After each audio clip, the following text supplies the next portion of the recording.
de normes. Les normes sont excessives, elles sont surtransposées. On entend également que la contrainte écologique est excessive. Vous parliez il y a un instant de la gestion de l'eau. Quand on voit un qui est un leader le patron de la FNSEA, monsieur Arnaud, qui est le patron d'un géant de l'agroalimentaire April, qui fait 9 milliards de chiffre d'affaires en 2022, il se déclare pour bateau avec le juste contradictoire avec les idées présidentielles. J'ai pas attendu la crise pour m'engager pour l'agriculture.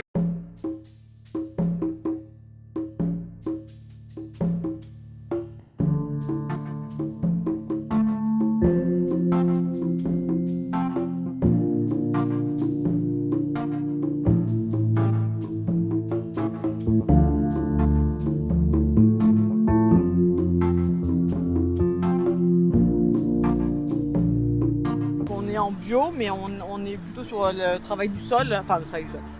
Le non-travail du sol, justement, on n'est pas mécanisé, donc on est vraiment sur l'amélioration du sol, on n'est pas sur l'amélioration, enfin sur du rendement de légumes. Et ça marche. Enfin, voilà. Au tout début, il n'y avait pas de vers de terre, il n'y avait pas vraiment de vie dans le sol. Et là, maintenant, il y en a partout. Hein.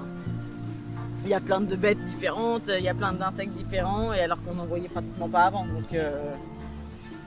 Donc ça devient de plus en plus équilibré, ça c'est plutôt un avantage, je pense. Notre activité principale, c'est les plants. Et donc nous, les légumes, ils arrivent au fur et à mesure, en petite quantité, et puis après, à un moment donné, on en a plein.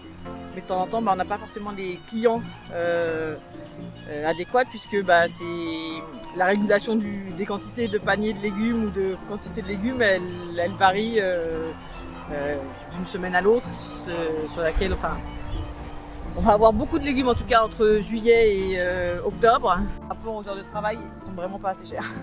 Mais bon, on n'a pas non plus envie de mettre nos prix exorbitants parce que la nourriture devrait être accessible pour tous. Donc c'est pas l'idée première. Tu vas avoir plein de récoltes et puis d'un seul coup t'as des déceptions. Ça peut être psychiquement fatigant quand tu fais des quantités.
Les cépages que j'utilise, ils ont été sélectionnés depuis 8000 ans. Je veux faire des vrais vins d'émotion, des vrais vins de terroir. Le Saint-Macaire, on me disait que c'était juste bon à faire 200 hectos et qu'autrefois on faisait des vins pas mûrs, acidulés avec 8 degrés d'alcool. Et aujourd'hui, je fais des grands vins avec Saint-Macaire. J'ai trouvé 70 cépages qu'il y avait dans nos vignes autrefois. Je suis convaincu qu'il y a plein de solutions pour le réchauffement climatique. Si on part de 70 cépages, on a forcément plus de solutions que si on travaille avec 3 cépages, quoi.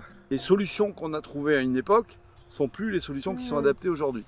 Donc il faut en chercher d'autres.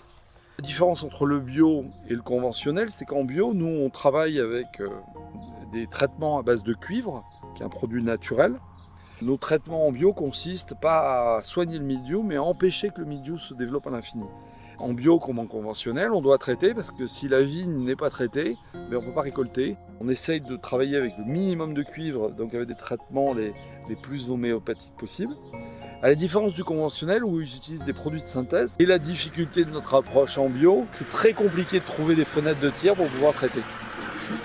Extrêmement réducteur de dire il y a moins de pesticides dans le produit que j'achète. Et c'est très égoïste. J'achète du bio parce que c'est quelqu'un qui fait vivre des terroirs et qui contribue à avoir une planète un peu plus équilibrée. Je crois qu'on ira un peu plus loin en raisonnant comme ça tous ensemble. Ces herbes folles là, je me dis que j'ai pas de souci de sol vivant. Je ferai dans quelques années des cépages oubliés que j'aurai eu le temps de découvrir. Incroyable là, je ferai un très grand vin.